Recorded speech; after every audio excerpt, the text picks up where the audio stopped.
Seja todo mundo muito bem-vindo a mais um Valoricast. Hoje o nosso convidado é da área de medicina. Seja bem-vindo, doutor Alexandre Caiado. Obrigado por aceitar o convite e estar aqui com a gente. Obrigado, pessoal. Queria agradecer o convite. Bruno, Vagão, meu amigo de longa data. É um prazer estar aqui. Valeu, Xandão. Obrigado por aceitar o convite nosso aí.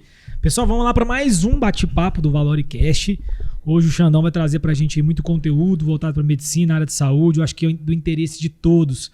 Eu mesmo já vou fazer umas consultas aqui, tô com meu olho tremendo, aí no decorrer do podcast a gente vê o que pode ser. Ver se tem um grauzinho ou não. É, quem sabe, né? Bom, vamos falar muito sobre uma deficiência de um colaborador nosso aqui, que tem um daltonismo bem forte. É daltonismo mesmo, né? Bem forte, bem aguçado. Não enxerga coisa, tem dificuldade. Esse dia pra trás eu pedi pra ele comprar uma banana pra mim, madura, pra gente fazer um shake aqui, chegou com a banana verde. Aí eu falei, cara, mas como assim? Eu falei pra você que era madura. Ele falou assim, cara, mas eu olhei pra ela, eu jurei que ela tava madura, eu peguei, eu senti que ela tava um pouco mole. Não, pois é. A banana tava verde, mano. Eu até anotei aqui por que os daltônicos têm um tempo menor de vida, por que eles morrem cedo. Sacanagem.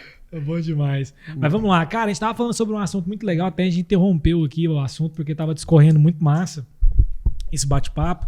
É lógico que a gente vai, depois volta, a gente quer contar um pouco, que você conta um pouco da sua história, da sua trajetória acadêmica aí. Mas a gente tava falando sobre o assunto do SUS, né, Xandão?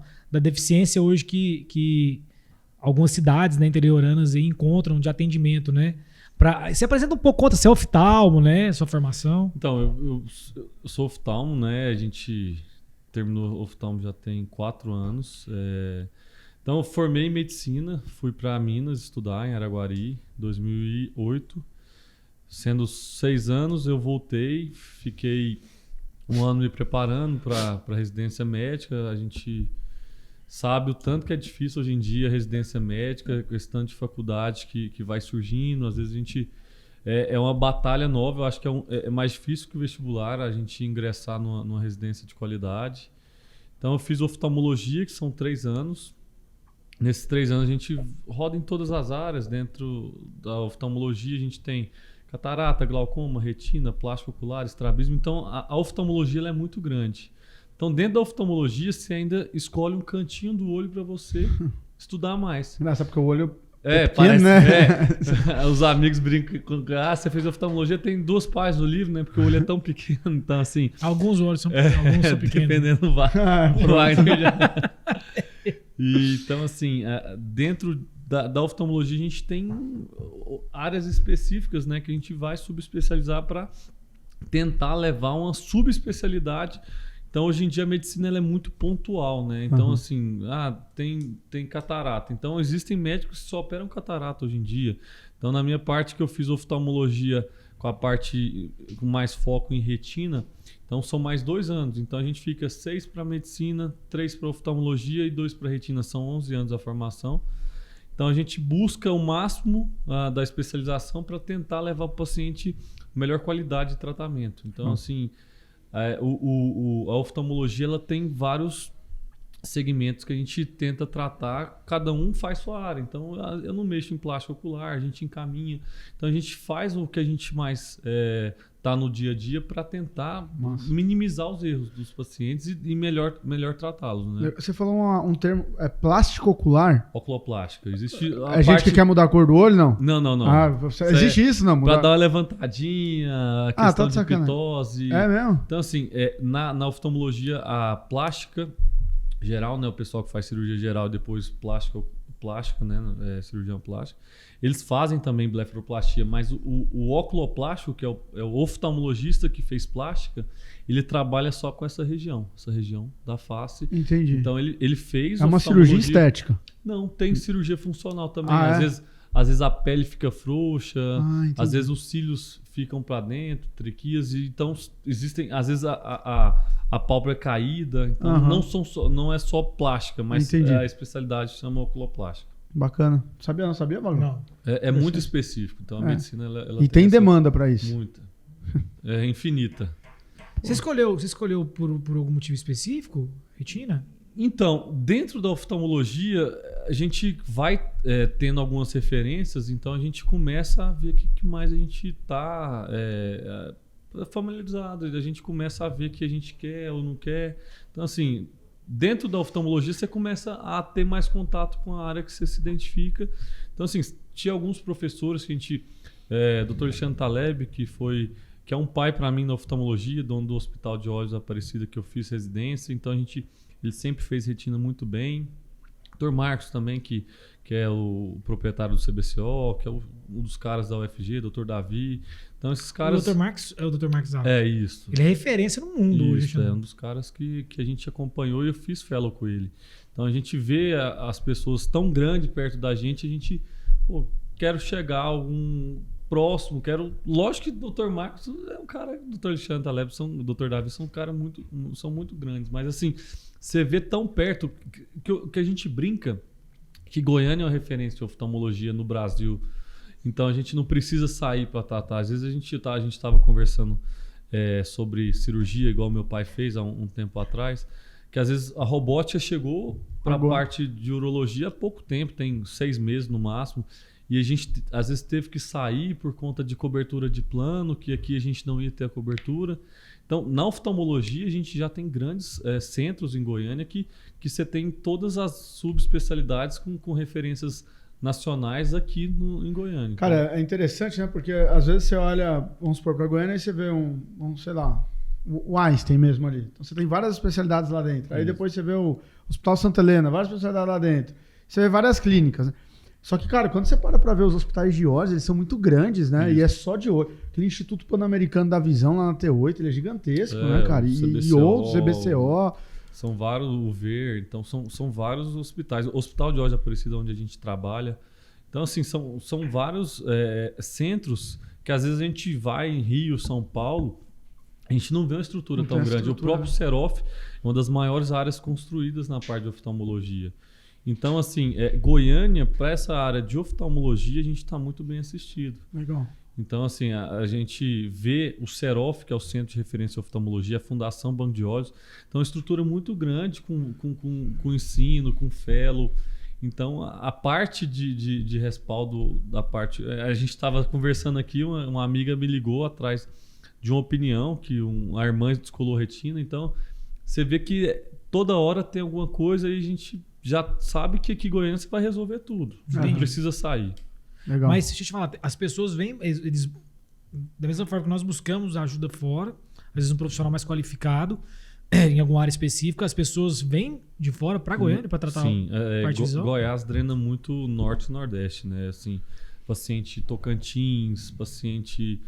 Pará, a gente pega muito isso. Paciente que vem tratar, às vezes Mato Grosso. Eu fiquei sabendo uma vez que muita gente para ali em Séries, né? Essa galera de Séries também também é um polo. É um polo, né? Séries é a maior quantidade de médico por metro quadrado, proporcional. Proporcional. Sério? É muito médico para uma cidade muito pequena. Por quê? Então, lá se virou um polo que tem Santa Terezinha, tem Crixás, Uruaçu. Aquele norte, ele para ali. Então, Rialma e Séries... Eles têm muitos médicos e lá virou um polo. E muita clínica com estrutura padrão Goiânia, cara. A gente consegue contar nas mãos as cidades no interior de Goiás que operam retina. Porque retina envolve um investimento muito alto, é uma capacidade de custo muito alto. Então, assim, para você ter uma ideia, Itumbiara, que é uma das cidades maiores do estado, não se opera retina. Então tem que vir ou vai para Uberlândia. Então, Séries se opera retina. Então, tem um colega que opera lá. Então, a cidade é muito menor que Itumbiara proporcionalmente. Rio Verde se opera. Catalão não conheço nenhum colega, mas são poucas cidades. Então, na parte de retina, o que a gente brinca, você pensa em sair porque a interiorização do médico ela está se tornando cada vez mais comum, porque se paga melhor no interior, porque se tem menos colegas, então é oferta e demanda, concorrência. Para mim não tem como. Porque eu operar no interior não tem às vezes a estrutura. E o paciente de retina precisa ter um suporte muito grande, de ter uma equipe. Quando você opera, você não pode viajar e não deixar nenhuma referência para ele, pode acontecer alguma coisa. Então, o interior, você pode às vezes atender no interior, mas operar retina no interior eu acho que é pouco provável se você não tem uma estrutura. Entendi. Quanto tempo em média demanda para fazer uma cirurgia? A cirurgia de retina, elas dependem do nível de dificuldade que a gente vai enfrentar. Então, Você tem descolamento de retina, você tem retinopatia diabética com e sem tração, você tem buraco macular, você tem vários tipos de cirurgia de retina. Derivações. Né? Então são, por exemplo, paciente que tem um diabetes que não está tão grave, cirurgia mais rápida, um descolamento que é recente, o paciente descolou retina tem 2, 3 dias que a parte que a gente fala que a mácula está colada, é uma cirurgia um pouco mais rápida. Então depende, a gente já entrou em cirurgia de 20 minutos, eu já entrei em cirurgia de 3, 4 horas. Uhum. Então é muito... O plano de saúde cobre geralmente essa cirurgia? Sim, o plano de saúde cobre, então todos os planos cobrem. Entendi, é tranquilo. É uma cirurgia que está no... Todo oftalmo ele já é cirurgião, não? Dentro da sua formação você vai passar por cirurgia, mas existem alguns estudos que mostram que depois de 5 a 10 anos, apenas 10% dos colegas vão continuar operando. Porque você tem que manter uma curva, você tem que manter uma rotina. Entendi. Então, às vezes, você sai da residência e você não tem um fluxo de cirurgias e você perde um pouco o que a gente chama de mão cirúrgica. Uhum. E aí, aos poucos, a pessoa vai parando de porque operar. Eu tenho uma conversa da medicina que o povo fala que quem vai para oftalmo é porque não quer ver sangue, não é isso? Mas cotonete, né? É papo furado, né? Não precisa de compressa, precisa de cotonete. Mas é verdade, é a cirurgia com pouca perda sanguínea. Então a gente brinca, cotonete. Não tem compressa para estancar o sangue, é cotonete. Mesmo. Entendi. Mas a pessoa faz sedada, né? Geralmente, se o paciente está rígido ou não é um trauma, a gente faz com bloqueio, que é uma anestesia do cantinho do olho, que o paciente tem uma sedaçãozinha leve para induzir a anestesia, mas não precisa entubar. Em casos, pacientes especiais, às vezes um exame que a gente tem que fazer sob narcose, a gente precisa... Criancinha que tem algum problema que tem que examinar e não deixa.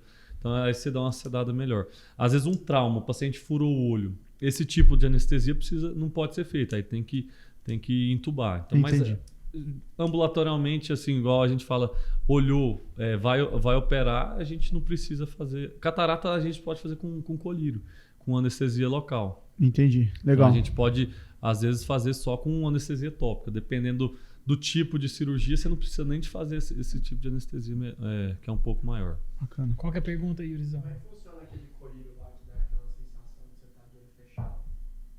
Esse colírio, não sei. Você me mostra e acha aí que eu posso ver o que é. Eu tinha um médico, eu não sei se é esse Marcos lá, que era do CDCO. A cirurgia de miopia ele fazia, pegava um colírio que te dava a sensação de você estar de olho fechado, que você tinha que ficar o tempo todo com o olho assim, com aquela agonia. Não sei como é que funciona. Não, geralmente a gente, as cirurgias refrativas, a gente usa um colírio anestésico.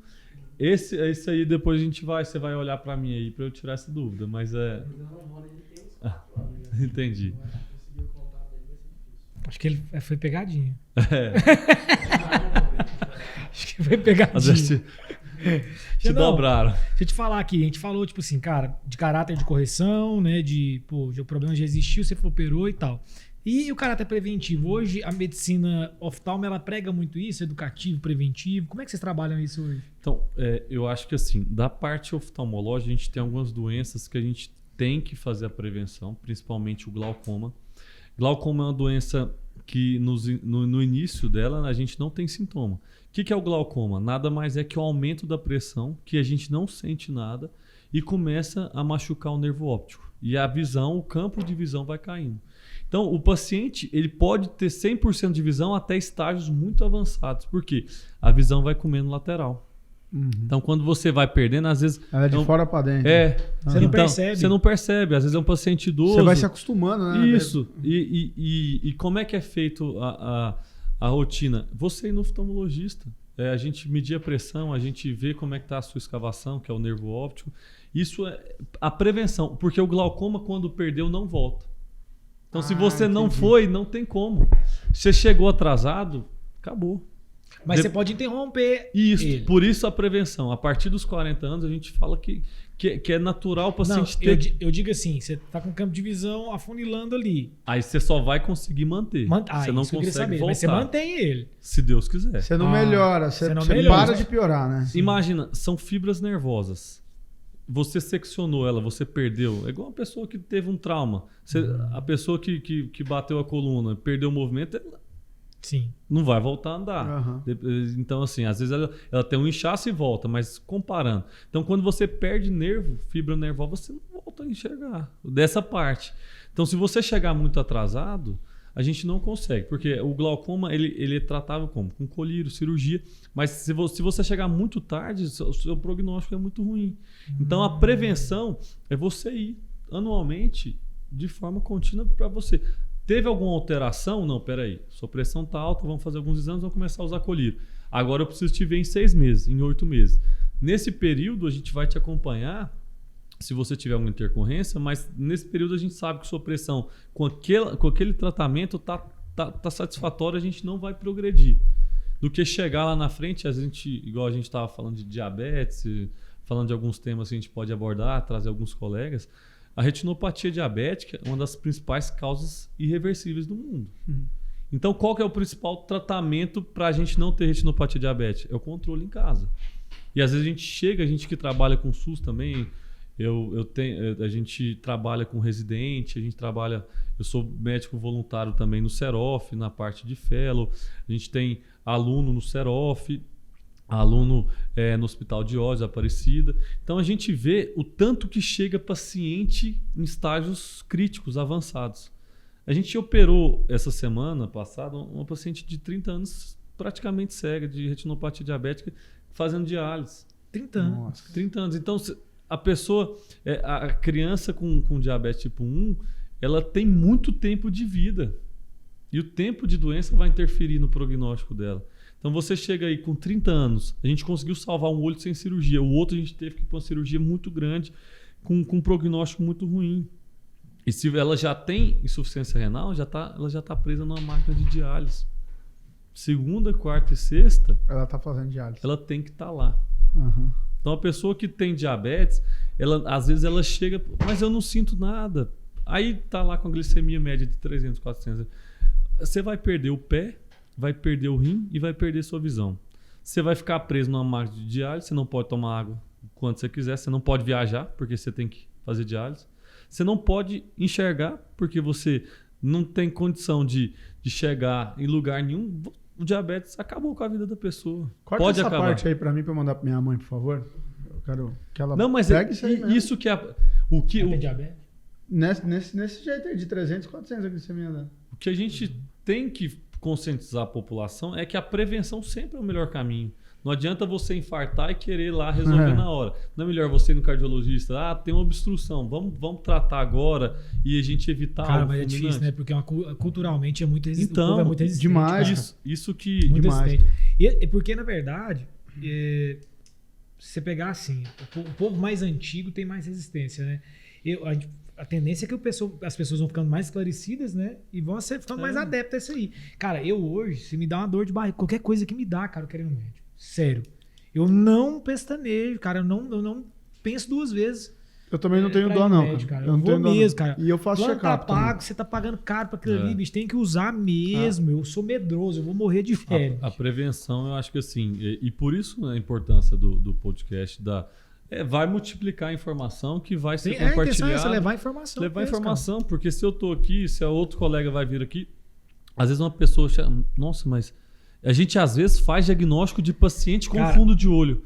O paciente chegou lá para mim, não faz exame de rotina, glicemia, não faz nada. Eu chego lá, a gente bate o olho, a visão tá ruim, a gente vê microhemorragia, alterações, você tem diabetes. Então a gente faz o diagnóstico. E a gente tem paciente assim, que a gente fez o diagnóstico que ele tem diabetes. Há quanto tempo? Eu não sei, mas tem muito tempo porque já tem alterações oftalmológicas. Então é muito a gente de bater, focar, por isso a gente tem datas, a importante de data é porque você lembra, né? Tal data é dia disso, então a gente vai fazer campanha para combate, prevenção e caráter expor educativo mesmo, né, cara? Educativo, tem igual a gente falou no Setembro Amarelo, no Outubro Rosa, quantas pessoas no Novembro Azul não lembram, poxa, tem que fazer o exame. Então, assim, é igual meu pai descobriu um câncer de próstata, se demora algumas semanas ou meses ou algum ano a mais, poderia custar a vida dele. Então, assim, a prevenção, um câncer, quando você tem tem sintomas, você já está atrasado. E foi de rotina, exame de rotina, né, cara? Foi exame de rotina, coisa tranquila, foi exame de 6 sangue meses lá. o PCA dobrou e teve alteração numa ressonância, fez a biópsia, deu. Então, para você ter sintomas de alguma coisa, é porque já está atrasado. Provavelmente já está muito atrasado. Da parte de visão, loucura, na né, parte. cara? Se você tem dor a esforço para caminhar, você pode ter alguma alteração cardiológica. Você vai esperar ter um infarto para você ter que ir num médico. Então, assim, a prevenção, para mim, não só na oftalmologia, na vida, né? Você acha que o corpo da gente dá sinal, Xandão? Tipo assim, ele avisa? Só quando tá. Porque, por exemplo, diabetes. Dependendo do nível de glicemia, ele pode manter 300, 400 sem não sentir nada. Pode oscilar a visão, mas a curto prazo ele não te avisa. Ele vai te avisar quando tem, por exemplo, você vai perder, você vai adormecer a mão, sua visão vai embaçar, seu rim vai piorar. Agora eu te faço uma pergunta. Todo mundo, a maioria das pessoas vai fazer um exame de sangue anual. Você já permitiu para mim pedir 2 vezes já. Os 2 anos, quem fez para mim pedir foi você. Beleza, exame de rotina, eu coloquei isso na minha cabeça que eu preciso fazer no mínimo 1 vez por ano. Tá. Lá não vai sair nada com a minha visão, cara. Ou sai alguma coisa que possa indicar um indicador que possa. A parte oftalmológica, a gente recomenda ir todo ano no oftalmologista. Isso que eu ia perguntar. Porque a gente vai testar a sua visão, a gente vai medir sua pressão, a gente vai ver seu fundo de olho. Então você acha que, assim, cara, o cara tem que manter isso na agenda dele ali? As épocas mais importantes que eu acho da parte oftalmológica, a gente recomenda 1 vez por ano. Mas do 0 aos 7 e dos 40 para frente. Por quê? A criança desenvolve a visão até os 7 anos. E a criança, às vezes, não sabe falar o que está sentindo. Porque, às vezes, ela não enxerga e acha que é normal. E o que acontece também são erros refracionais gerarem cegueira. O que é isso? Ambliopia. Então, vamos pensar aqui. Você tem um filho e, ele anda bem, ele caminha bem, quando eu mostro um bichinho, ele identifica, quando passa um passarinho, ele fala passarinho. Mas, às vezes, um olho dele não tem grau e o outro tem grau de hipermetropia. Ou tem, às vezes, um grau mais forte de miopia. E esse olho direito, que é o olho que não tem grau ou tem pouco grau, está sendo estimulado. Porque não tem grau, não precisa de óculos. O outro olho que tem grau, geralmente hipermetropia, que é o grau positivo, ele não está enxergando bem. Então, na brincadeira, você está indo na academia fazendo só um lado do seu corpo. E do 0 ao 7 é o que a gente vai conseguir estimular a visão. Então, existe uma cegueira evitável que é um simples óculos. Às vezes um estrabismo que não é tratado. Por quê? Quando um olho enxerga e o outro não, o nosso cérebro entende que aquele tem que ser estimulado e o outro está embaçado, vai ficar embaçado. Então chegou com 8 anos, ele tem um grau, por exemplo, de hipermetropia de 3 graus. Não foi tratado, você chegou com 8 anos, essa criança ficou cega sem ter nenhuma alteração. Ela só tinha grau de óculos. E a mãe levou tarde. Entendi. Por isso, às vezes a criança... mas meu filho nunca reclamou de nada, mas ele sempre chegou bem de um lado e o outro ele não percebeu porque é uma criança. Sim. Então é muito assim, o que a gente brinca. É muito simples, mas é muito sério. Uma consulta oftalmológica, um simples teste de acuidade visual, a gente entender se o paciente enxerga bem dos 2 olhos, porque a gente testa isolado. Nossa. Quando você vai no oftalmologista, ele vai tampar um olho e vai tampar o outro. Então a criança, quando não é feito essa consulta antes dos 7 anos, a gente pode deixar dela cega sem ter um problema de doença. Que entendeu? Loucura, cara. Que é um erro refracional. Cirurgia de hipermetropia, ela zera grau ou não? Então, o que a gente fala, a cirurgia refrativa, ela serve para tirar a dependência dos óculos. Então, a miopia, o astigmatismo, a hipermetropia são erros refracionais. Certo. Então, a gente vai fazer alguns exames, o Pentacan, a gente vai avaliar estabilização do grau, vai avaliar fundo de olho, tudo. Todo paciente pode operar? Não. Às vezes ele tem alterações de córnea, de ceratocone, às vezes ele tem alguma alteração que a córnea é muito fina, a gente não pode mais afinar ela. Então, a gente fala assim, você busca o zero, você é matemática? Não existe buscar o zero. A gente busca a independência do paciente, porque ele está dependente de um óculos, dependendo do olho. Você quer tirar. Às vezes vai ter o grau residual? Vai. Mas a tecnologia está evoluindo muito para a gente deixar o mais próximo de zero. Mas Entendi. A gente não pode garantir isso, né? Mas é uma cirurgia, eu estava comentando com o Vagão, é uma cirurgia que o pós dela, umas 2 semaninhas ali, é chatinha. Depende da técnica. Tem técnicas que a gente desepiteliza a córnea. A córnea é o órgão do corpo mais inervado. Então, se a gente faz uma técnica que a gente tem que desepitelizar a córnea, que é tirar a primeira camada para aplicar o laser, a córnea está toda exposta. E isso gera uma sensibilidade muito, muito grande, porque a córnea é muito inervada. Já outras técnicas que a gente faz um flap, que é como se fosse tira a tampinha e volta, ela é menos indolor. Entendi. E ela faz uma recuperação mais rápida. Só que ela é um custo mais alto e tem riscos maiores, então é muito individualizado. Entendi. Então é muito, muito de paciente para paciente. Você tem que sempre explicar ao paciente, você pode ter olho seco, seu grau pode às vezes não zerar, seu grau pode voltar. Então assim, a medicina não é igual a vocês têm cálculos que não vão variar de acordo com o que vocês planejaram. Né? E tem de taxas, e isso é exato. Na medicina, não. Então, é bem diferente. Né? A medicina não é uma ciência exata. Né? Mas... Quantos por cento da população, Xandão, hoje existe uma média de percentual da população que tem problema de visão, que nasce com problema de visão, que é genético? Existe um número? Hoje, a cada 10... Você pode eu estou até fazendo um mestrado, a gente estima que em 2030 quase 600 milhões de pessoas vão ter problemas da parte oftalmológica no mundo. Então, assim, existem várias... Então, compensa eu abrir uma indústria de lentes? Não vai mudar. Você tem que abrir uma indústria de prevenção. Você tem que abrir academia. Caralho, ele tá querendo ganhar dinheiro, não tá querendo fazer as pessoas... Essa parte de alteração, ela vai ter que ser tratada lá atrás, na prevenção. Em 2030, 2040, quantos milhões de pacientes a gente vai ter? É estimativa. A gente pode tentar mudar esse número, né? Porque a retinopatia diabética, ela vai gerar cegueira, pode gerar cegueira em quase 600 milhões de pacientes. Mas essa variável, ela vem da diabetes ou ela vem por um fator genético? Isso é só da diabetes. Nossa senhora. Fator no mundo, né? Como assim, cara? Então, assim... Não, mas só diabetes, 600 milhões a previsão. Então... Pode gerar. O número...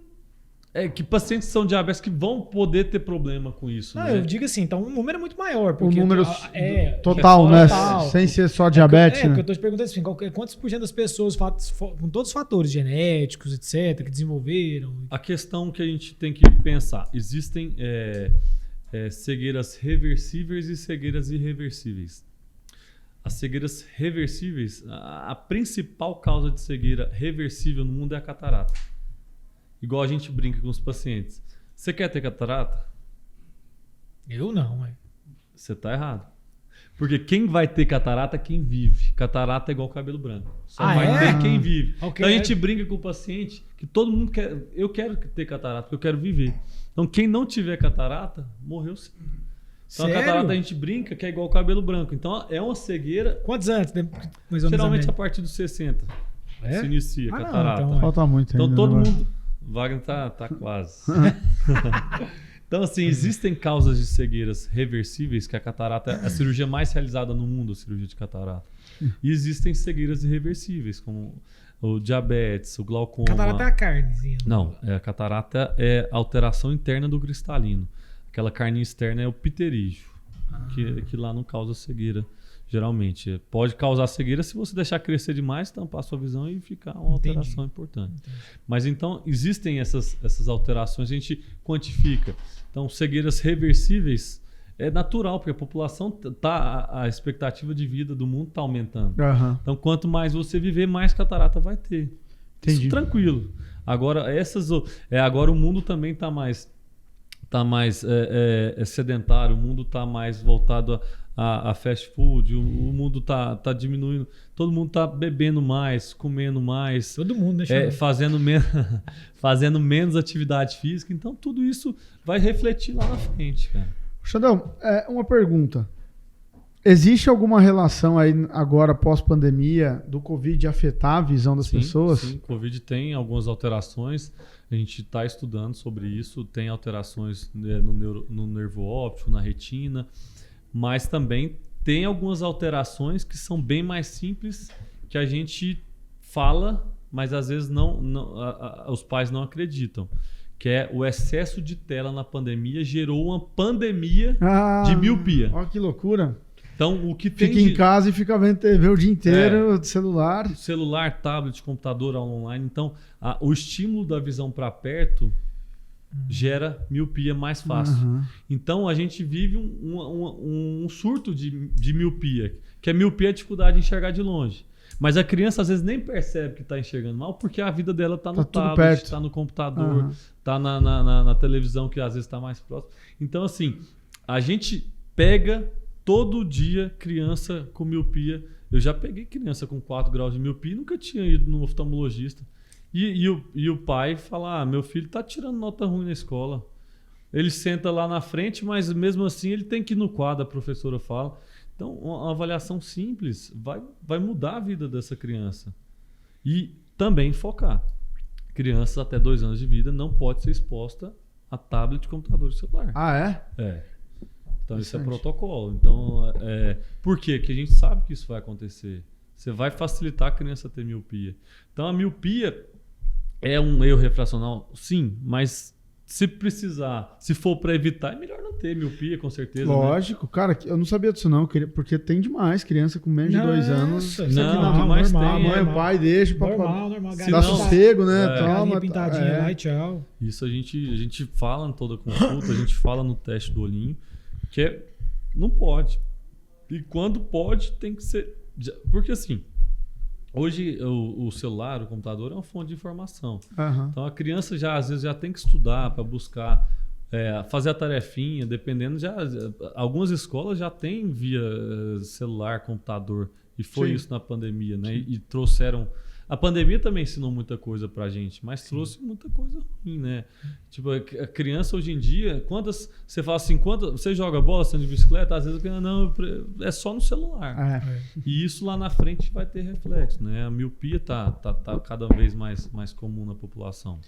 É por isso que vai ter tanta gente com problema, né, no olho. São 2 anos disso aqui, né, cara? Assistindo aula. Principalmente criança, isso é o período de formação do olho. Ele tende a aumentar de tamanho e gerar miopia. É o que a gente preocupa, né? A mudança comportamental, né, cara? Tipo, hoje em dia você tem Netflix, então às vezes você tá vendo Netflix aqui no celular, cara, e você nem imagina que isso pode estar fazendo mal, né? Excessivamente falando. Com certeza. Não, e quem mais sofre hoje, cara, com essa falta de atendimento? É lógico que a classe, né? A classe mais pobre não tem acesso a isso. E você, quando você viaja muito para os interiores e prestando serviço, você pega muito caso assim, cara, que você fala, putz, cara, se esse cara tivesse tido acesso lá atrás... Todo dia, né? Então você vê pacientes cegos por diabetes, pacientes cegos por glaucoma, pacientes... crianças que poderiam ter, igual eu falei, o erro refracional, poderiam ter ido mais cedo no oftalmologista. Então, assim, a gente chega lá, às vezes tarde demais, e a gente presta alguns serviços para o SUS, assim, eu acho que todo profissional tinha que doar uma parte do seu tempo, uma parte do que pode, para o SUS também, né? O SUS que forma a gente, o SUS que traz nossa formação, o SUS que gera o contato mais próximo do paciente. Então, assim, a gente faz esse atendimento e a gente vê que às vezes a gente vai tarde, a pessoa chegou tarde pra gente. Então, assim, isso que chateia, Você falou aí sobre essa questão, cara, de dedicar um pouco mais do seu tempo para fazer quase um pro bono, né? Fala, né? Mas na parte ética da formação dos médicos, você acha que falta um pouco mais desse ensinamento, cara? Eu acho que a gente não pode falar de todos, né? A gente tem que pensar que alguns colegas veem o bem em estar dedicando seu tempo. Outros colegas, às vezes, pensam só no dinheiro e no conforto de ter sua clínica e de, às vezes, não doar o tempo. Mas o pessoal, às vezes, cansa e larga um pouco o SUS. Mas eu vejo que a parte de formação, a parte de estar com um aluno, com um residente e mostrar, ensinar e valorizar o SUS também. Eu acho que o SUS também tinha que valorizar melhor o profissional, né? Então, assim, as tabelas do SUS são muito defasadas, elas não se atualizam. Então, tabela SUS geralmente paga torno de R$10 uma consulta, dependendo se for usar a tabela SUS nacional. Então, assim, alguns municípios complementam para conseguir levar o profissional para atender. Mas eu acho que tem os dois lados. O lado do SUS tentar valorizar o profissional e também a gente tentar ajudar também, porque assim, eu vejo alguns colegas. Fui no casamento esse final de semana de uns amigos do Rio. Então, a Verona, esposa do Guilherme, ela é uma pessoa que ela viaja para operar de graça e às vezes nem usa o SUS, porque ela sabe que o SUS para ela não vai nem fazer, não vai custear. Não muda nada. Não vai mudar. Então, ela atende SUS, trabalha SUS, mas ela faz alguns trabalhos na África. Por fora do SUS. Fora do SUS ainda. Mas eu vejo os dois lados, que a pessoa... às vezes tem as suas prioridades e quer atender na sua clínica e vê que o SUS não valoriza. Mas também a gente tem que ver lá atrás que tem gente que precisa, né? Então, é o lado humano, né? É o lado que social, né? Não precisa doar seu tempo inteiro. Tem gente que gosta só do SUS. Minha esposa ama o SUS. Minha esposa ela vive o SUS. Eu acho que ela nasceu para estar ali. Mas tem coisas que a gente tem que pesar também. Se o SUS valoriza do jeito que poderia ser, o tanto que a carga tributária é alta no Brasil, a gente poderia ter uma saúde que o SUS é referência no mundo. O modelo do SUS ele é muito bonito, só que às vezes não funciona. Às vezes desvio de verba, má remuneração. Agora os enfermeiros também foram mais bem valorizados. Então tudo isso vai melhorando. Quando a pessoa é bem paga, mais bem valorizada, o serviço rende mais. Isso aí é natural. Mas eu acho que não é algo que a gente tem que condenar quem faz ou quem não faz. Mas eu acho que todo mundo teria que doar uma parte do que passou para tentar ajudar. Ajudar, né? Alexandre, como é que você enxerga o mercado acadêmico de medicina de uns 5 anos para cá, cara? Não tem faculdade demais? O negócio não tá meio pulverizado demais? Cara? Isso que a gente, às vezes, teme mesmo. São, às vezes, profissionais que vão se formar sem qualificação para atuar. Eu acho que a parte de oftalmologia é uma especialidade que tem muita gente, mas todo mundo que sai preparado, porque existem grandes centros que te preparam. Mas a parte de medicina, eu falo nas residências que existem, todos saem bem preparados dependendo do seu esforço, da residência que você faz. Existem residências melhores, piores, mas o aluno também conta muito. Mas dependendo da faculdade que você está, mesmo você sendo um bom aluno, às vezes não vai te formar bem, porque você tem que ter carga teórica, você tem que ter consultório, a parte prática de consultório, de cirurgia. Você tem que estar em tudo, você tem que ver o momento. A experiência que você faz na faculdade, você leva para a sua vida profissional. Conta e às muito, vezes, né, cara? É muita gente. E o que eu falo, daqui uns anos, às vezes está até gravado, né? Vai ter prova de OAB para médico. Eu Você vejo concorda? isso. Com certeza. Tem Eu acho que que ter, né? a OAB chegou assim porque ela viu que foram tantas faculdades viraram um mercado que falou, poxa, tem tanta gente ruim formando, no caso, porque se todo mundo formasse bem, não precisava da prova. Não é verdade? Lógico. Então ele tá te testando para ver se... E lógico também está selecionando, né? Sim. Então você está fazendo uma peneira. Mas eu acho que pelo número de faculdades, às vezes o tanto que virou um comércio, lá na frente a tendência é que tenha prova. Eu acho que tem que ter, cara, porque eu tenho um receio disso. Eu tava conversando com um médico esses dias que eu não sei como é que chama, ele é professor de residência num hospital aqui em Goiânia. E ele falando que o número de aluno que chega para ele que não sabe fazer o básico do básico de medicina, ele meio que falou, toma cuidado com o que vai vir aí, cara, porque é preocupante. E essa questão aí, Xandão, da de formação, gente formando aí, cara, versus a expectativa que eles têm em relação à remuneração. Tudo oferta e demanda. Mas eu falo assim, cara, clínico geral, a moçada vem com a ideia de fazer plantão e ganhar dinheiro, né? Com a cabeça... Síndrome de BMW. Como é que é? Síndrome de BMW. É. Os caras estão chamando. Por quê? Porque o cara começa a fazer o plantãozinho dele, vai acumulando, aí ele pega e faz 15 plantões no mês. Junta seus 15 mil e gasta com BMW. Comprou uma BMW. Carro novo e vai mantendo esse custo através dos plantões. E aí, quando chega numa idade que tem família...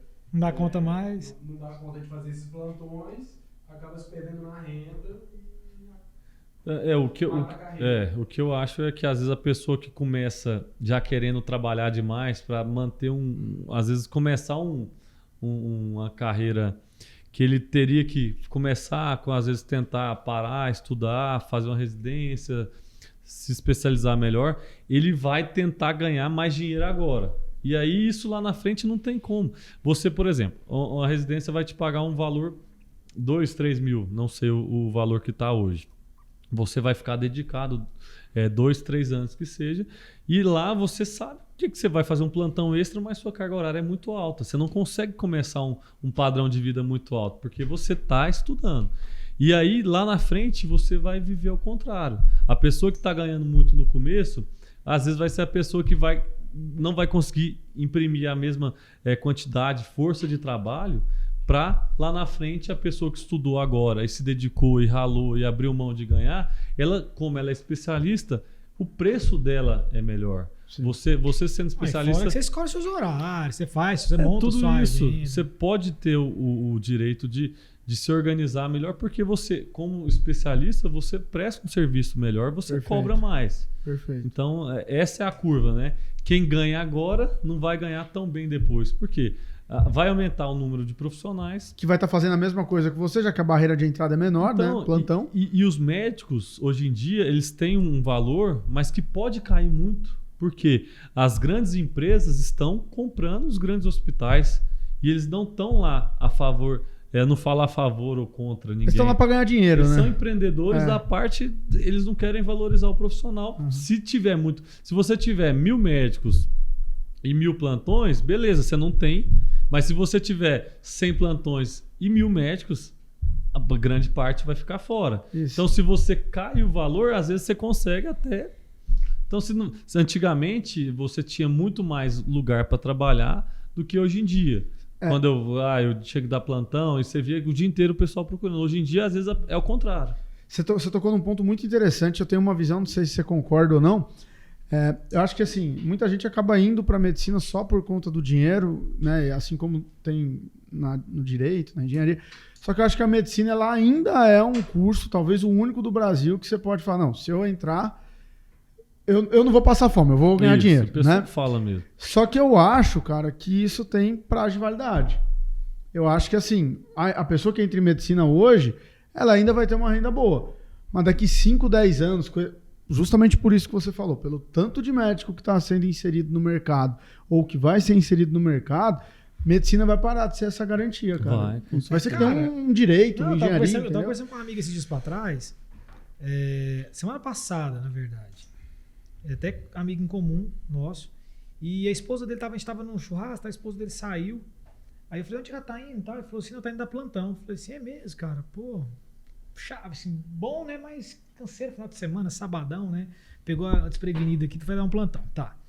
Aí eu brinquei, falei, cara, mas e aí, como é que tá hoje essa questão de plantão, valores? Aí, cara, o dela é bom, porque o tempo é reduzido, não é a mesma carga horária dos plantões normais, ela ganha R$800. Eu falei, uai, cara, bom, hein? Falei, 800. Se ela fizer 10, dá 8 mil. Aí ele, o que você faz com 8 mil? Não faz nada, mano. Se eu tô isso no meu peito, eu falei assim, não, realmente. Ele falou assim, não tá bom. Ela vai ter que trabalhar fazer 20 plantões para tirar 16 mil. Ele falou, você acha justo para uma pessoa que estudou tanto que o médico estudou? Já. Tanto que gastou. Tanto que investiu. Você acha que é bom? Se é um número legal? Eu falei, cara, realmente é foda, né? Se parar pra pensar, né, cara? É complicado. Porque uma faculdade de medicina hoje, cara, vamos lá, né? O que é uma mensalidade na faculdade de medicina particular hoje? Uns 5 mil? É mais ou não? Mais. É mais? Muito mais. Hoje em dia a mais barata deve ser isso. Cara, é uma loucura. Cara, eu tenho 2 primos fazendo medicina, é 8, 9 pau. Pois cara, assim, isso a mensalidade. Livro. Aí o pessoal mora fora, alguns moram fora. Muitos moram fora, né? Aí tem despesa de moradia, né, cara? Alimentação. Daqui uns dias o pessoal vai pôr na balança se compensa ou não. Exatamente. Realmente faz sentido. Se a conta fecha, né? Às vezes você pega essa grana toda, investe em imóveis igual você e fica que nem você, super bem na vida. Trabalha pouco. Trabalha pouco. Jovens aposentados. Cara, e assim, esses dias um médico, ele me ligou pra fazer Google lá, né? Porque medicina é complicado porque não pode ficar fazendo propaganda, né? pra fazer Google lá. E ele falou, Bruno, cara, 20 e tantos anos de medicina, doutorado dos Estados Unidos, consolidado, tal, aqui em Goiânia. Bruno, eu nunca... Ele é sócio de um hospital. Nunca tive um problema desse aqui. Nunca, em toda a minha carreira, nunca passei por uma escassez de paciente igual eu tô passando agora. Sério? De jeito ele falou pra mim. Ô, Bruno, mas você tem que achar às vezes o problema, né? Às vezes tem alguma coisa errada no caminho aí. Não, mas aí que tá. Quando ele falou, cara, ele falou tanto pra clínica dele particular, que ele tem uma, na Ricardo Paranhos, quanto para esse hospital que ele tem, que são os 7 médicos. Entendi. Não só para ele. Não só para ele, cara. Tá. Entendeu? Não só para ele. Falei, cara, nunca tive uma escassez tão grande de pessoa. A clínica dele particular é só particular, não é plano de saúde. Você acha que pode ser a entrada dessas clínicas populares? Não. Às vezes não. Às vezes sim, às vezes não. A gente tem que avaliar tudo. Por exemplo, pacientes que têm um perfil A, ele tem a clínica tem o público dele. Então, por exemplo, igual você pega uma consulta num grande hospital aqui com um cara que só atende, um doutor que só atende particular. Ele tem o público dele e é diferente daquele paciente que vai para a clínica popular. Porque, igual eu tenho essa clínica popular, que a gente até tirou esse nome porque de popular só tem o preço. Mas você chega lá, você tem uma recepção que te atende bem, você tem tudo limpo, tudo novo, um profissional com especialidade, um profissional que vai te atender. Então, hoje em dia, o popular, você falar, às vezes o paciente acha ruim. Você vincular o popular ele acha que é sujo, que é barato e que vai ser... Atendimento é ruim, médico é ruim, né? Então, essa questão... a sua persona, né, que você vai procurar quando você vai investir em Google, em Facebook, Instagram, ele te direciona. Vem cá, minha consulta é R$400, eu atendo uma média disso, meu público é uma mulher, é homem. Então, cada pessoa tem que entender seu público. Geralmente, a maioria das minhas consultas são mulheres. Porque mulher que gosta de ir no médico, o homem não gosta. E quando vai o homem, às vezes vai a mulher levando o marido. E a criança vai às vezes porque é obrigada. Então, assim, você tem esse público que você vai direcionar em mídias, né? Que às vezes como ele às vezes não tem isso ainda, que ele lá atrás era só era uma indicação, a boca a boca. Né? Então, hoje em dia, você tem que... Ele viu que ele precisava correr atrás disso, né? Eu acho que tem muito disso mesmo, Vagão. Né? O que a gente acabou de falar. O médico há 10 anos atrás, 15 anos atrás, era um número muito menor de médicos, né? Muita indicação, ou o livrinho do plano de saúde, né? Agora você tem mais médicos, você tem isso daqui, né? Eu acho que hoje em dia, livrinho de plano de saúde, eles nem devem fabricar mais. Não, né? acabou, né? Então, assim, é algo que muda tão rápido, né? Porque há 2 anos atrás não existia telemedicina aprovada direito. Hoje em dia é comum ter telemedicina, você passar para consulta à distância. Mas, Xandão, você acredita que às vezes essa oferta vai educar muito médico? Sim, às vezes alguns médicos acham que eles são o dono da razão. Cara, eu achava assim, eu já fui em emergência recentemente agora, por algumas coisas que eu precisei ir, e uma dor no braço que eu tive, cara, na academia, inclusive. Um tendinite que me deu muito forte, eu tive que ir. Antigamente você chegava num plantão, cara, demorava pra caramba pra ser atendido. Coisa mais esquisita. Cara, eu nunca entendi aquilo. Ficava lá 1 hora sentado esperando a boa vontade do cara te atender. Hoje em dia, cara, eu cheguei, cara, triagem rápida. Sem brincadeira, Bruno. Na hora que eu pisei no hospital, da hora que eu saí, eu não gastei meia hora. Pô, não, mas foi rápido. Falei, cara, rápido pra caramba. E tava cheio. Falei, aqui vai demorar assim, não. Vai demorar demais. Cara, rápido. O que eu fico pensando? O cara que tiver aquela conduta antiga, sabe? Tipo assim, eu sou o cara espera aí, foda-se, tô preocupado com isso não, plantão aqui, eu vou dar uma tô descansando, ou sei lá. Falta de respeito com o paciente mesmo, sabe? Cara, ele tá fora do jogo. Tá. Ele tá fora do jogo. Eu também acho. Mas em qualquer lugar. Se você for contratar um advogado, se ele te tratar mal, você vai querer? Não, de forma Se alguma. você chegar numa loja e quer fazer um orçamento, a pessoa te tratar mal, você vai querer ficar... Não, mas eu falo assim, porque é isso. Aí o que acontecia, Xandão, antigamente, né? Vamos pôr... Até hoje pode acontecer ainda. Você liga pro médico, cara, aí tem aquela questão do plano de saúde. cara pergunta, é plano ou é particular? Não, é particular. Particular não, tem vaga amanhã. É plano, daqui 6 meses. O que você vai fazer?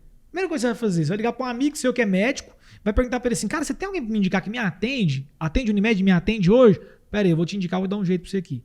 O que vai acontecer? Você vai ser atendido por esse cara, às vezes você tinha até um relacionamento com esse outro cara aqui que falou para você que não podia te atender, porque o seu era plano.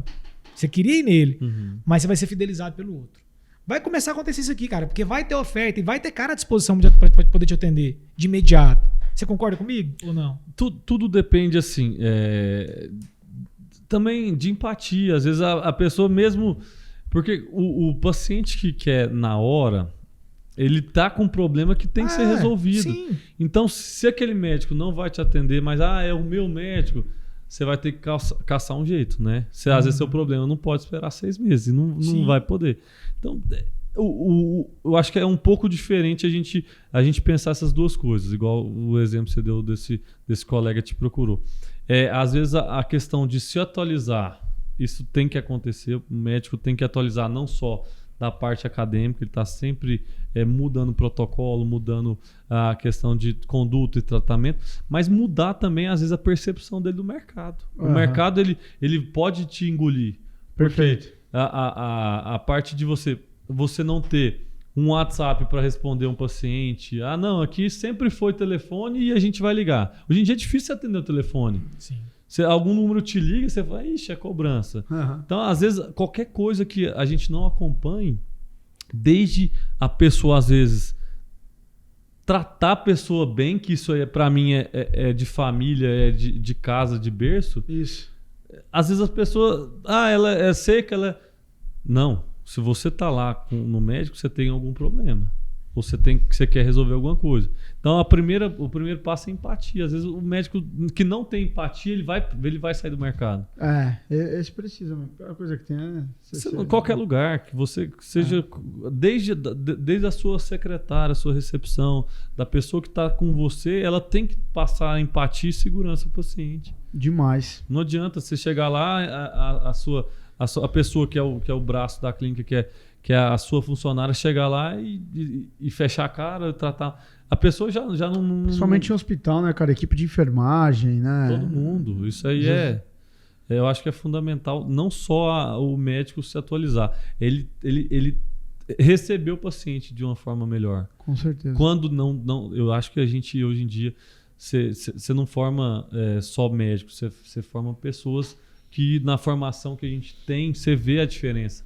Um paciente que tem que ele sai satisfeito, porque a relação médico-paciente ela é fundamental hoje em dia. A relação de chegar, de entender o problema do paciente, e ele às vezes você não consegue resolver o problema do paciente, mas você tendo... Eu tenho uma paciente que ela vai lá para conversar comigo. Ela é cega dos 2 olhos, de glaucoma, e ela vai a cada 4 meses conversar comigo. Então, assim... Ela sabe que ela não tem nada para eu fazer porque ela perdeu. Mas ela vai. Ela ainda vai. Ela vai. Porque eu quero ver ela bem, isso, e a palavra de conforto fortalece ela. E ela tá... Se eu fosse um cara ruim para ela, tratar alguém mal, você vai voltar? Nunca. E você sabe que não tem nem solução? Como é que você vai estar lá, né? Foi bom você ter falado isso aí, cara. Em relação à cegueira, a solução e tal. Você acha que num futuro, mesmo que seja médio ou longo prazo, não um futuro tão perto, você acha que vamos ter algumas soluções aí, cara? A ciência, a tecnologia... Já tem células-tronco para oftalmologia. Mas você acha qual que é a realidade disso? Já foi feito em humano, mas não para todas as doenças, né? Por exemplo, algumas alterações de retina, implante de células-tronco, parte genética... de mutação, que o paciente perde a visão por fator genético, já tem. Agora a parte de glaucoma avançado, tudo célula-tronco é a mutação de uma célula que não tem diferenciação em algo que pode se tornar naquele tecido. Então não vejo não sei quanto tempo, mas é algo que a gente vai viver isso ainda. Nós vamos viver isso. Essa geração nossa ainda vai conseguir ver isso ainda. A gente vai fazer isso. Massa, só não sei quando. Porque isso depende de estudo, né? Já está em humano. Agora a gente precisa de número de pacientes para entender o que vai que vai ser o desfecho, né? Legal. Então não é da cabeça, né? Porque às vezes funciona em rato, mas não funciona em gente, dá complicação. Isso só o tempo vai dizer, mas eu acho que é algo que é palpável já. Não sei para quais doenças ainda, mas vai chegar. Legal. Xandão, lá na sua clínica, como é que você chama ela? Você tirou o nome popular, tem algum outro nome, não? Doutor Prático. Doutor Prático. É. Qual que é o valor da consulta? Então, isso vai variar de especialidade para especialidade, mas vamos pôr em torno de R$100. Cara, massa. Porque se for parar para analisar que você paga 500 pau de plano de saúde e você não vai 5 vezes no médico no mês, a né? pegada do plano de saúde é mais caso de internação, né? Esse é o ponto, né? Se você precisar de alguma coisa mais específica no UTI, uma cirurgia, né? Eu imagino Por que consulta. o time lá da sua clínica, às vezes, para atendimento é mais rápido do que, né? Por exemplo, se eu ligar lá hoje, eu consigo uma consulta Sim. pra semana que vem. Não, no máximo. Então, assim, o que a gente fala é que o paciente o meu paciente, ele quer para ontem. Porque, assim, como é que surgiu a ideia? Eu em 2017, terminando a residência, a gente começou a ver esse boom de clínicas que na época eram todas denominadas populares, que estavam tomando mercado, que tinham público.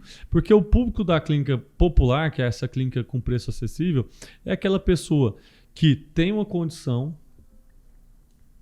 pequena, às vezes muita, mas eu atendo pacientes de tudo quanto é condição, que não tem plano de saúde, ou às vezes tem plano de saúde, mas não quer esperar. E às vezes não tem condição para pagar o especialista particular, que é 400, 500 reais a consulta. Lá a gente vai ter especialistas, nós somos todos especialistas lá. Só que a gente tem a diferença, é o seguinte, você vai ter um fluxo maior. Por exemplo, o médico que terminou, ele vai montar seu consultório e vai pôr um preço um pouco mais alto. Às vezes ele não tem esse fluxo para ficar os 10 períodos da semana, os 11 períodos da semana. Legal. Então, ele vai para as clínicas tentar fazer cartela de paciente. Fazer fluxo de pacientes. Isso pode, por exemplo, médico que opera pode ter fluxo de cirurgia, vai converter, vai aumentar o seu ticket. Mas a ideia foi em 2017, quando a gente não tinha... eu não tinha para onde ir, por exemplo. Para onde que eu vou? Eu quero criar um negócio meu que possa levar a saúde de qualidade para quem não tem acesso ao SUS ou que quer agilidade, que tem um problema que precisa ser resolvido. Legal. Então, o popular, a gente já tirou esse nome. E tem todas as especialidades lá? A gente tem muitas especialidades. A gente já chegou até 25 especialidades. A gente deve ter uma média de 18, 19. Faz exames? Tudo, laboratório, exame de ultrassom, eletro. E onde que fica a clínica? A gente fica ali do lado do Correios da Vila Brasília. Naquela rotatória que cortou no meio, a gente está lá. É franquia, não? Não. O pessoal acha que mas a ideia é toda nossa. Nome. A gente criou no nome... Parece que eu já vi, não sei, Doutor Prático. Mas a questão da ideia é de tornar uma franquia. A gente quer crescer para a franquia, a gente está com 4 anos. E a gente já recebeu o pessoal interessado em querer entender o negócio. Mas eu acho que é algo que a gente tem que... É algo que Esse a gente... aqui, né? Essa aí. É algo que a gente criou porque a gente poderia ajudar a população também. Não só da parte... o custo, né? A gente tem paciente... Como é que você... Às vezes alguém ganha um salário mínimo, como é que vai pagar R$500 na consulta? E quer resolver o problema, né? Então, cara, eu acho... Tem nutricionista. É uma clínica bem grande lá. Isso. Eu acho que eu fui lá quando eu saí do Covid. A minha a chefe de nutrição do hospital... ela falou, você vai sair, você vai em mim, tá? Porque você não vai fazer dieta para emagrecer, você vai fazer dieta para trombose, essas coisas. E eu tô com a impressão que ela tem de lá. Tenho quase certeza, cara, pelo que eu vi aqui. Ela segue o Instagram, ela é uma clínica meio verde, grandona, né? Então foi lá mesmo. Ela tem 4 anos, Xandão. 4 anos. Por isso que o nome não é estranho. A pergunta que eu ia fazer pra você até respondeu. Médico empreende. Você vê aquela cultura que o povo fala que médico não consegue fazer nada, só ser médico. E investir em imóvel. É investir em imóvel. Como é que é? Eu não sou. É isso aí. Eu não sou assim. A gente tem. É uma clínica familiar, né? Então, não é a clínica que a gente vê com os olhos de se tornar uma empresa grande igual a de vocês, de ter. A gente quer atender a população e a gente nunca viu a clínica como se fosse algo que vai deixar a gente rico. A gente quer estar lá para... Minha mãe é minha administrativa, meu irmão me ajuda às vezes no financeiro, meu pai ele vai para lá e faz a intermediação de pessoas, às vezes ajuda na contratação, de buscar parcerias. a gente atende casas de apoio, a gente atende pessoas que vêm do interior. Então, assim, a gente é empreendedor, sim. Mas eu não vejo a clínica só naquele lado de o valor é isso, eu quero pagar isso, eu quero ganhar só nisso. Não, a gente está lá para ajudar também a população. A gente tem a parcela de não vou falar caridade, a gente cobra, mas é a parcela de levar a população que às vezes não tem condição de ser atendida. Então, se você falar assim, vai te deixar rico aquilo, cara, se acontecer, maravilhoso, mas eu tenho meus pacientes, eu atendo meus amigos lá, já atendi sua esposa, já atendi você lá. Então, assim, é o meu canto que eu tô bem lá, que eu consigo atender a população que às vezes não poderia chegar num especialista tão fácil e ter um tratamento com preço mais acessível. Não é algo que a gente fica pensando, você criou aquilo lá como uma visão de empreendedor? Acho que não. Eu acho que eu queria ter meu canto, eu queria ter eu mergulhei também na ideia de outras clínicas que eu vi que estavam surgindo, mas falar, não tô ali, falar, pô, aquilo lá é seu ganha-pão, é aquilo lá que vai te gerar uma marca que você vai vender para outras pessoas não, é meu lugar. Mas assim, é possível, eu entendi isso lá, mas é possível rentabilizar com esse modelo de negócio? Sim. Eu tô perguntando porque parece que eu já vi pessoas que não são médicas investirem nisso. Sim, mas eu acho que é algo que o pessoal cresceu mais o olho do que realmente é. Entendi. Então, assim, a gente vê algumas clínicas que têm várias filiais. E a gente já viu clínicas que já foram e já voltaram. A pandemia quebrou muita gente por conta que a gente ficou muito tempo fechado e o pessoal fica com medo de consulta ambulatorial. Porque por que eu vou no oftalmologista se meu óculos está bom e eu estou no meio da pandemia? Às vezes ficou para trás. E esses 2 anos, quem não estava preparado, aí deu. Mas assim, a parte de falar assim, a pessoa não médica investir, a gente tem que às vezes chamar uma pessoa que não é médica para escutar esse lado. Então, assim, para mim é viável? Sim, é o meu lugar. A clínica, ela cresce a cada dia mais. Você vive aquilo, né? A gente vive aquilo, a gente sabe que ela está crescendo e com certeza ela tem a saúde financeira. A gente não paga para trabalhar. Isso que é o importante. Mas é uma empresa que a gente está cada dia mais crescendo mais, não só pelas estratégias de marketing, mas a medicina é assim. Não adianta eu chegar, vou montar uma clínica com a fachada bonita, com um preço legal, num lugar bacana. Não, a médica que está lá parceira minha, ou o médico que está lá, ela é metade do que eu preciso. Por quê? Eu não vou. A pessoa às vezes vai em mim. Ela não quer, às vezes, só a especialidade. Eu quero oftalmologia para agora. Não. Às vezes é o Alexandre. Eu quero o Alexandre. Eu espero 2, 3 dias. Eu espero 4, 5 dias se eu estiver viajando. Então, a ideia de negócio da medicina, ela não pode estar a doutor prático, o preço legal, com lugar legal, com a clínica legal. Tem que ter tudo. Tem que ter a pessoa. E eu acho que a clínica é muito mais pessoa do que nome. Mas a gente criou um nome que todo mundo fala, é franquia. Porque eu acho que o nome pegou e as pessoas falam assim, não era franquia? Não é uma franquia. É a nossa clínica, a gente cuida. Eu desenhei projeto, eu escolhi equipe, minha mãe, meu pai, meu irmão, a gente foi tudo junto. Foi aquela, não foi aquilo, eu vou comprar uma franquia disso, eles vão chegar, vão montar. Eles têm a arquitetura, eles têm a logo, eles têm o plano de negócio, eles têm o programa. Não. Eu fui lá, eu escolhi o nome, a gente bolou o coraçãozinho do doutor prático. Tem até odontologia lá, né? Tem tudo. Então, assim, não é a parte de chegar assim, eu vou comprar uma ideia que já está pronta e vou. Foi um sonho, cara. Foi um sonho que a gente criou e desenvolveu com a minha família. Não foi eu vou chegar e vou comprar uma franquia e implantar lá. Não. Para mim foi muito maior. Isso que me motiva a cada dia mais. Porque é muito fácil você comprar uma franquia e chegar lá, não deu certo, não deu, pronto, desmancha. Não, eu tenho um nome. O pessoal sabe quem sou eu porque também tenho a minha clínica. Então é isso que eu acho que é diferente. Massa, Xandão. Bom demais. Bruno, caminhando pro fim, né? Tô consumindo o conteúdo aqui, cara. 7 motivos do tremor dos olhos. Tá? O que eu tinha falado no começo. Legal. Estamos chegando no fim. Alexandre, obrigado demais aí por ter vindo, cara. Deu bate-papo show de bola. Falo, pô, é um bom do podcast é que a gente aprende pra caramba. Não, uma hora de conversa a gente nem viu, né? Não, vai embora. Rápido demais. Vai embora. Rápido demais. Mas show demais. Eu acho que hoje, acima de conteúdo pra gente, é um... Quê? Pergunta o quê do Ox? Ah, do óculos de daltônico? Eu queria Quem saber. que é daltônico aqui? É ele. O da banana. Você que trouxe a banana errada? Foi. Nossa. É um presentinho. Existem algumas tecnologias para melhorar essa questão, né, o daltonismo, para enxergar cores. Mas assim, isso a gente tem que investigar o tipo de daltonismo, como é que ele tá. Vão lá no consultório. Você é meu convidado. Bora, então. Então pronto. Que a gente Olha. vai definir melhor para você. Qual tipo que eu tenho? Tenho minhas suspeitas ali. Vamos testar essas cores, como é que você tá. Vou testar com você daqui a pouco, eu tenho uma tabelinha aqui, a gente vê como é que você tá. Já fiz o teste lá de Shihara. Já? Errou tudo? Assim. Então é ruim mesmo. Outra coisa, o Luan Santana é vesgo? Ah, não, isso eu nunca gostei. Cara, mas você não consegue ver se é vesgo?